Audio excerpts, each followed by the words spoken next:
Hello, welcome back to the channel. This is Lady. And this is Sao. And today we are doing our first quest ranking. Yes, this is a system I've had bouncing around my mind for about a decade now.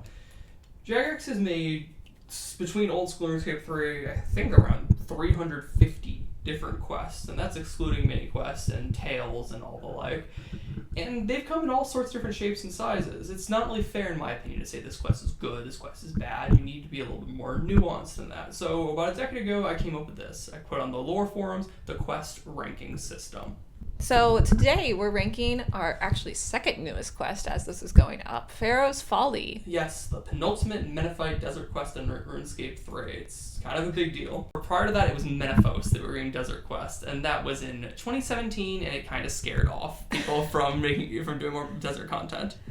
Now I have to admit, I have a slight bias to Menephos. I love the Menephos content. I love the city. I love the journals. I mean, I like Menephos. I was very sad these quests did not get continued. I was sad the quest series was not continued either. However, the Menephos quests, I do not know if I can consider them continuations of the Desert Quest series. That's very true. We have really gone two different ways with the Menephos quests. There's our storyline about Osmond becoming Pharaoh and doing the overthrow, and now Leela becoming Pharaoh. And then there's the whole Amaska Devourer corruption plotline. And to be frank, those Menephos quests in 2017 were bad. I mean, they were not good.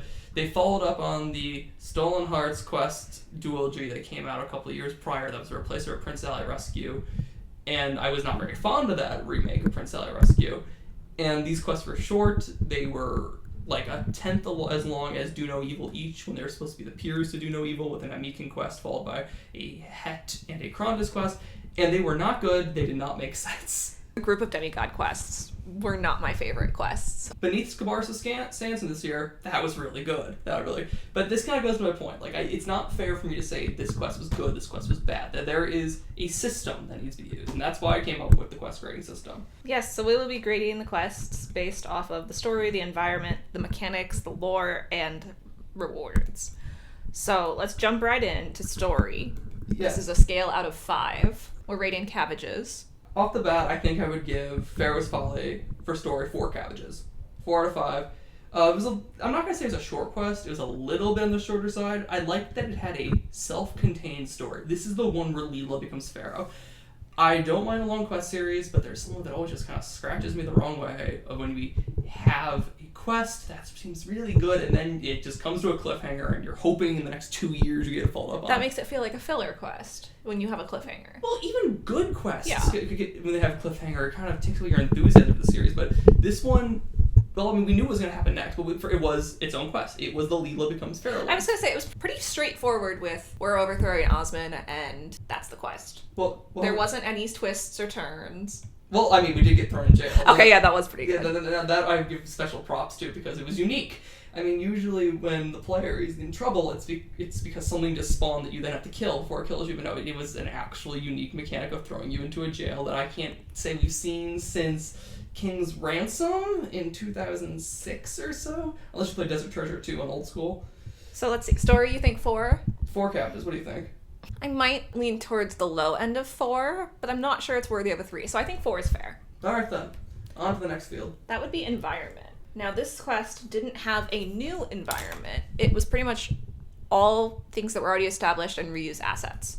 I mean, it was completely reused areas. It almost entirely took place in Menephos. Also, there was the obligatory here's bouncing around the region you've done this quest series in earlier. 2. I give it 2 cabbages out of 5. 2? Oh. Well, there was no new environment. I mean, I like Menephos, so I'm not giving it a 1. But I am actually in a very different camp than you. I really enjoyed the fact that we revisited some of the old areas of Menephos, particularly Shifting Tombs. I mean, when's the last time most people have done Shifting Tombs? I play Shifting Tombs kind of often because I enjoy them, but I don't think most people have probably done a Shifting Tomb in 5 years. I'm sure there are some people who have never done them into their entire Menephos reputation grind by fishing. I really enjoyed the environment. I mean, we were contained at the desert. Can we get a 3? Did you say 2? I give it a 2. I think we should give it a 3. I still have to say 2, just that there was no new environment. Now, if this was Jack of Spades, the first Menephos quest that introduced Menephos, that introduced all of these environments, I would give that like a 4 because it was a really cool city. But this case, there was no new environment. But I don't think we needed a new environment. All right, rank how you wish. I'm putting a 3. I gave you a 4 for story, so I'm putting a 3. Okay, this brings us to mechanics. And when we say mechanics, that could be a boss fight, a puzzle. A boss fight and a puzzle, as many quests are known to do. We're not going to rank boss fights and puzzles separately because... Because, you know, something difficult on RuneScape can be either a trial of the mind or the muscle, and sometimes you get both. I mean, there are absolutely quest bosses out there that are more like puzzles. Yes, we don't want to knock down quests just because they don't have a puzzle, just because they don't have a boss. So mechanics will be both, but in this case, there's no boss fight. So we're talking puzzles. Yeah, so this one I'm going to give, I think I'm going to actually give this one a 5 out of 5 cabbages, simply because I'm going to call it impeachment of Osmond at the end. It was unique. It had different paths other players can go through. There were many different things you can charge him with. Yes, there were different solutions if you didn't know. Yeah, and, you know, it got people to play the shifting tombs, which, even then, they mixed up mechanics a little bit to make it a little, well, frankly, more fun, and not just a quick plunder. Maybe actually, I'll scale it. I'll give it a 4 out of 5, because I was very impressed with all the mechanics. There just wasn't that many of them. See, I was leaning towards a 3. All right, 3 it is. Well, that was so fast to drop. Go ahead. Well, let's talk it out, because 3 and a 5, or you started at 5, but I didn't think they were I almost wouldn't call that last puzzle a puzzle. Like, it was more guess and check. Well, there was a degree of logic to it. I mean, you had a little. Although I have to say, there was no punishment mechanism. Besides, it just takes a little bit longer. So I guess you could just brute force it when you put it that way. I mean, I pretty much brute forced it on accident because I thought you would have to assign one person to each judge. Which I did. I thought that too. Yes, that's what makes logical sense, but the way I did it, I must have somehow canceled that out, and I had to assign the same person to 2 different people, which frankly really confused me. Well, given I started at 5 out of 5, you got 3 out of 5. Can we meet in the middle and say 4? I won't happily meet in the middle and say 4 out of 5. Okay. All right. Now, Sao, this is your category. How do you feel about the lore? So, just to be clear here, someone might say, well, you already talked about story. I had decided after a while that story and lore really do need to be separate categories for a quest because they are different types of important thing to have. Lore is backstory. It goes into the history of Gelnor and Plains Beyond. But a quest that gives you just a bunch of lore dump is not always interesting. When I first speculated on the idea of the quest ranking system, I put Madrid Memories as a 5 out of 5 on lore, but a 1 out of 5 on everything else, because there really was no story. It is a mini quest. It is a mini quest, but it's a very, very long mini quest. Yes, it is. You get a ton of backstory, but there's nothing really interesting going on for your adventurer. There's no adventure. That's a good example. So, this one, I was actually pretty interested in it because kind of the questions that I've had a while about the Menaphos or the Menaphite quest series is, what exactly happened that made a mascot go rogue? She became evil for seemingly no other reason besides she was a fiery redhead. But little by little, we seem to be getting more story that it's not so much a misunderstood villain, more of us we can see she became corrupted over time. It wasn't just outright evil from the beginning. She just lost her way. This quest, I think I might give it... I'll give it a 4 out of 5, just because I don't want to give it the highest marks when it was a fairly short quest. But I like to hear more about the showdown in front of the aspects of Tumikin between Icthalard and Namaska to determine who gets to be the next Pharaoh. That was really cool to learn. Mm-hmm. And I gave the same ranking to the story on this because this is one of those cases where the story and lore really did connect very well. They very well synergized. That doesn't always happen, though. Now, I was going to rank it a 4 out of 5 for lore as well, but with a slightly different reasoning. I really enjoyed they worked the cats in. Of course you're so thrilled about that. Of course I am. You know, that you're fair enough, because I was, like I said, I wanted to hear more about Amaskat's backstory, and her being connected to cats has always been kind of a strange thing, but we accepted it, and now it's starting to kind of make more sense. I thought working the cats of Menaphos from the Menaphos journal was so smart. Like, those haven't been used probably since 2017, and most people probably don't have them all. And it was just such a perfect little thing. It was very perfect. It makes me feel like that was something that was planned from the get-go, but it might not have been. It was just something somebody noticed probably that we could do something with this. And I thought it was really smart. I thought it was a really good way to add lore and a really good way to Remind everyone to go finish your Metaphos journal. And, you know, I'll ignore that dig at me for not finishing mine. But I also kind of like finally getting cleared up in a way. So, Amaska hates cats, but she also used to be Tim McNick-Lauren's house cat. Right. Like, of course, the connection there is obvious, but hearing it kind of spelled out that they still are connected to her because she is their cat goddess, it was kind of nice. So, yeah, I guess I'll give lore props to that, too.